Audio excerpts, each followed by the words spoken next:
Hello and welcome back to another Space Engineers showcase video. In today's video, we're looking at another survival rover, and this one is called Alan's Woody Large Grid Survival Rover, which is this lovely thing over here. So this is a unique take at a survival rover where you're essentially going to be living your life controlling this vehicle from the top platform where I'm standing. Below that, there is no interior, it's just been jam-packed with everything you need to survive in survival mode, such as 2 large refineries, 2 assemblers, all of which have modules attached onto them. Then got a survival kit to respawn on, which you can see right at the very front of the rover.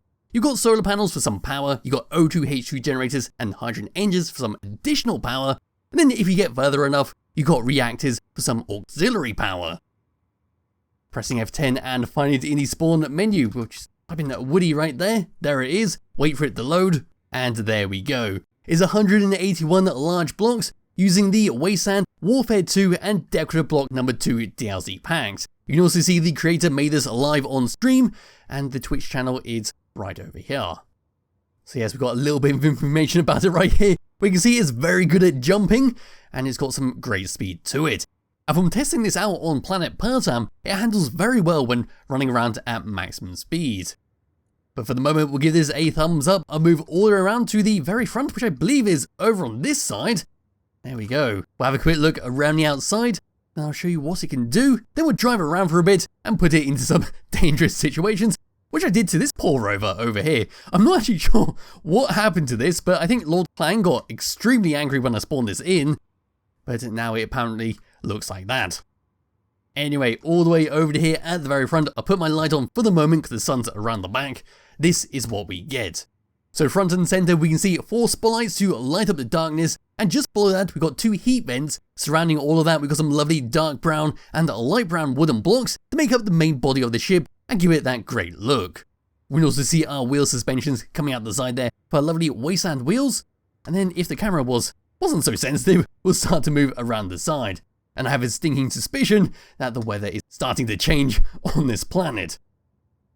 Around the side, just looking at like so, that's all we can see. So if you were to get a bit closer to the main body, we'll see we've got our custom turret control station. There's a gyroscope right there, an O2 H2 generator right below that. Then we've got our warfare batteries, a ladder to get up from the ground, and then a bunch of containers.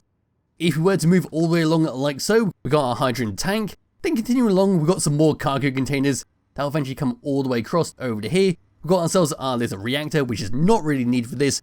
Then moving around towards the very back of this thing, what we're going to see is another spotlight and an ore detector to make sure you find those precious resources. And just behind here, behind the suspension blocks, you might be able to make out our large refinery. So there it is right there, looking all lovely. If you were to come all the way around to the opposite side, it's basically going to be the same apart from this section right here, where instead of having our hydrogen engine, we instead got a beacon to make sure we can always find this thing, and then another reactor right below there. Then just scooting along, as you can see, it's the same. If we were to come all the way up and above and look down, at the very front, we've got ourselves 2 control stations, or helms even, to control this vehicle. Both of these have nothing going on with them, but if you did want to put some controls on there, you can do. There are some useful ones like the wheel controls, and all that. But yeah, so you can just bring your character all the way over to here, get into one of these, and you'll be able to drive it around. Back into the free camera and looking along, we've got a bunch of solar panels to give you some renewable power, and we've also got some handrails along the side there to make sure you don't accidentally fall off. Going towards the back there, even more solar panels, and then another little helm to drive it from the rear. Now I personally like driving this from the back, because especially when you go into third person camera, you can get a very good view all the way around the vehicle. Once you just come into here and go into third person, that's all you get. You can't really see the rear of the vehicle unless you zoom all the way out.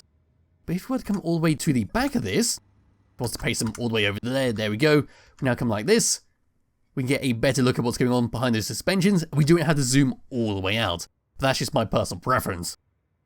Anyway, back into the free camera. To the right of that, we've got our survival kit to respawn on and to recharge yourself. So while you're getting shot while driving this around, you can just hop out of here, quickly recharge yourself, and continue driving.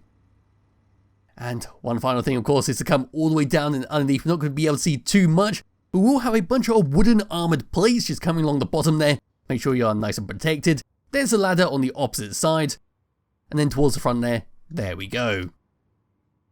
And that's it for the outside of Alan's woody large grid survival rover. It looks fantastic with how it's all been set up. It's so simple yet very effective. Of course you're going to be extremely exposed in combat because you've got no weapons on here, but you could always add them on if you want to. But just driving around in a lovely peaceful world, it will prove very useful. But now what I can do is just grab hold of my character, we can come all the way over to here, and I'll just show you that you can grab the ladder from the ground. So here we are on the floor, we now just look up, and we'll be able to climb all the way up. It's very useful to check this type of thing, because you never know when you're going to put that ladder in the wrong height, and you'll have to jetpack up to reach it. Yes, here we are on the top, not too much else to talk about. We'll come to the rear helm, and we'll start to drive this thing around. So yes, on the HUD here, we've got nothing going on, so it's time to undo the parking brake, and we can drive this thing on its default settings. As you can see, it's a very heavy vehicle to turn around, but it's surprisingly stable. All the wheels are doing a fantastic job. We have got nice clearance off the ground there, and if we are a little bit worried, we can always jack up the power and, well, make it a bit more high off the ground. But as you can see, we are maxing out at 90 meters per second, and we are extremely stable. From testing, we will want to be extremely careful of trees because that tends to make this thing bounce. So here we go, we'll now go and lower the vehicle all the way down, and we'll jump, we'll do a lovely backflip, there we go, and we'll just safely come down to the ground. That's always nice to see. It's always nice to check if you can do that on the vehicle. I know we saw the gyroscope earlier, but sometimes your vehicle is just too heavy to control.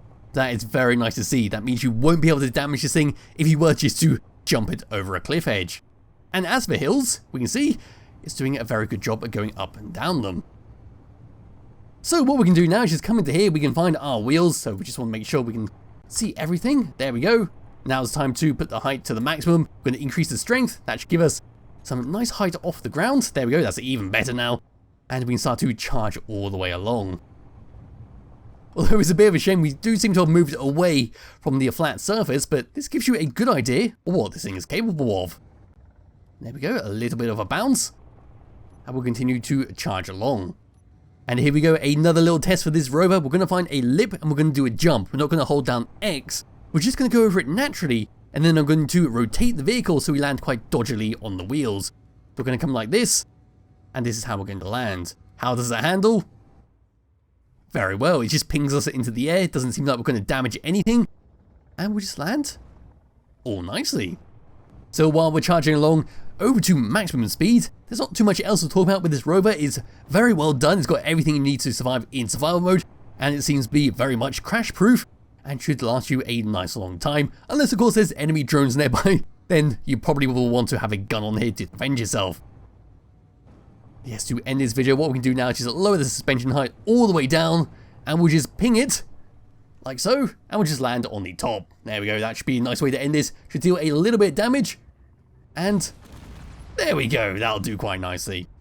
Yes, that's enough of me having some fun with this rover. There'll be a link to it in the description below if you do wish to download it and play around with it yourself. Highly recommend you do because it is a fantastic little rover.